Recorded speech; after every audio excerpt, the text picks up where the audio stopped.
రేపు ఆడే SRH versus GT match అయితే రెండు టీంలకు కూడా చాలా ఇంపార్టెంట్ మ్యాచ్. ఎందుకంటే రెండు టీంలు కూడా పాయింట్స్ టేబుల్లో ఫస్ట్ ప్లేస్ పోవాలంటే ఈ మ్యాచ్ తప్పకుండా గెలవాలి.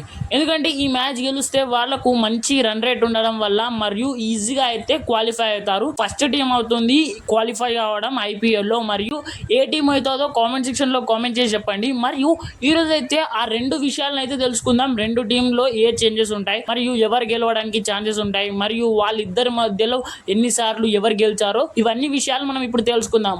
జీటీ టీం విషయానికి వెళ్తే జీటీ టీం అయితే అవుట్ స్టాండింగ్ పర్ఫార్మెన్స్ అవుతుంది. ఎందుకంటే లాస్ట్ 4 మ్యాచెస్ అయితే వాళ్ళు బ్యాక్ టు బ్యాక్ విన్స్ అయితే కొట్టారు. ప్రతి ఒక్క ఆర్డర్ అయితే చాలా బాగుంది. ఎందుకంటే ఫినిషర్స్, ఓపెనర్స్, తర్వాత మిడిల్ ఆర్డర్ కూడా చాలా బాగుంది. ఎందుకంటే ఫస్ట్ వచ్చే 3 బ్యాటర్స్ అయితే డిస్ట్రక్షన్ బ్యాటర్స్. ఎవరంటే ఫస్ట్ లో శుభ్మన్ గిల్, తర్వాత జాస్ బట్లర్, తర్వాత సాయి సుదర్శన్. వీరు ముగ్గురికి ఇంట్లో ఇనిషియల్ గా మంచి స్టార్ట్ ఇచ్చారంటే రేపు మంచిగా బోర్డు పైన ఒక 220 టార్గెట్ అయితే వస్తుంది. మరియు ఈ ఇద్దట్లో ఎవరైనా మంచి 70+ నాక్స్ అయితే ఆడొచ్చు రేపు మ్యాచ్ లో. నెక్స్ట్ అయితే బౌలింగ్ విషయాల్లో వెళ్తే బౌలింగ్ అయితే అవుట్ స్టాండింగ్. ఎందుకంటే రబాడా మరియు సిరాజ్ మరియు ప్రసిద్ కృష్ణ ఇంకా రషీద్ ఖాన్ ఇట్లాంటి వరల్డ్ క్లాస్ బౌలర్స్ అయితే ఉన్నారు జీటీ టీమ్ లో.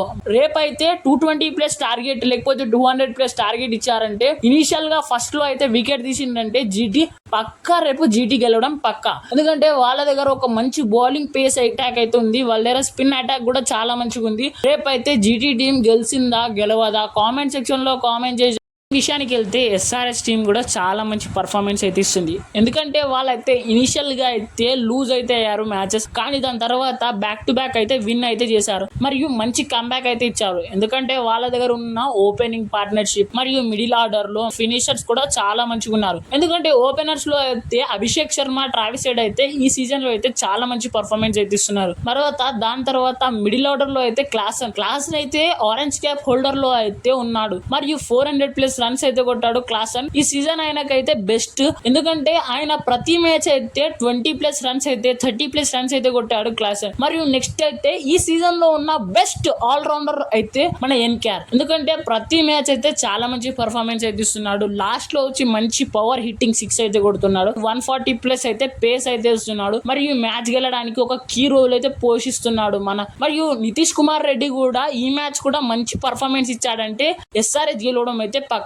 మరియు మన దగ్గర బౌలింగ్ పర్ఫార్మెన్స్ అయితే చాలా బాగుంది. ఎందుకంటే మనకైతే ప్యాట్ కమింగ్స్ అయితే వచ్చేసాడు. ప్యాట్ కమింగ్స్ వచ్చినప్పటి నుంచి ఎస్ఆర్హెచ్ అయితే చాలా గట్టిగా అయిపోయింది. మరియు ఆయన వచ్చినప్పటి నుంచి ఒక్క మ్యాచ్ కూడా ఓడిపోలేదు. ఏదో ఒక మ్యాచ్ ఓడిపోయారు, కానీ ఆ మ్యాచ్ కూడా దగ్గరలో ఓడిపోయారు. ఇందులో యంగ్స్టర్స్ కూడా చాలా మంచి పర్ఫార్మెన్స్ అయితే ఇస్తున్నారు బౌలింగ్ లో. నెక్స్ట్ మ్యాచ్ కూడా యంగ్స్టర్స్ అయితే మంచి పర్ఫార్మెన్స్ ఇవ్వాలి. మరియు ఎస్ఆర్హెచ్ గెలడానికి ఒక మంచి రోల్ అయితే పోషించాలి. మరియు ఈ మ్యాచ్ గెలిచిందంటే ఎస్ఆర్హెచ్ పాయింట్స్ టేబుల్ లో ఫస్ట్ వెళ్తుంది. మరియు ఫస్ట్ టీమ్ తో క్వాలిఫై ది ఐపీఎల్ 2026 అయితే అయిపోతుంది ఎస్ఆర్హెచ్.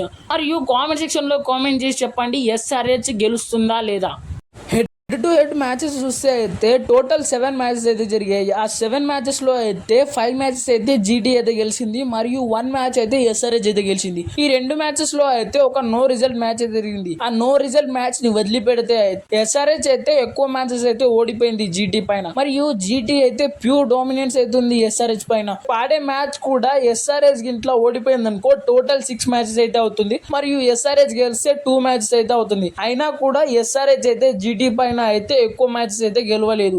రేపు జరిగే మ్యాచ్ యొక్క వెన్యూ విషయానికి వెళ్తే గుజరాత్ లో అయితే ఉండబోతుంది. అది ఎక్కడో కాదు నరేంద్ర మోడీ స్టేడియంలో. నరేంద్ర మోడీ స్టేడియంలో అయితే ఎక్కువ సార్లు అయితే ఫస్ట్ బ్యాటింగ్ చేసిన వాళ్ళే గెలిచారు. మరియు సెకండ్ బ్యాటింగ్ చేసిన వాళ్ళు తక్కువ గెలిచారు. మరియు ఎప్పుడు కూడా ఇక్కడ అయితే హై స్కోరింగ్ మ్యాచ్ అయితే జరుగుతుంది. ప్రతిసారి ఎక్కువ టీమ్స్ అయితే హై స్కోరింగ్ చేసే గెలిచారు. మరియు రేపు కూడా ఏ టీం గెలిచినా కూడా వాళ్ళైతే ఫస్ట్ ఒక మంచి టార్గెట్ అయితే సెట్ చేయాలి వాళ్ళు గెలవడానికి మరియు వాళ్ళు డిఫెండ్ చేసుకోవడానికి. రేపు జరిగే రెండు టీమ్స్ అయితే చాలా స్ట్రాంగ్ అయితే ఉన్నాయి. వాళ్ళైతే మంచి పాయింట్స్ అయితే పొందుతారు రేపు గెలిస్తే. మరియు కామెంట్ సెక్షన్ లో కామెంట్ చేసి చెప్పండి రేపు ఏ మ్యాచ్ గెలుస్తుందో.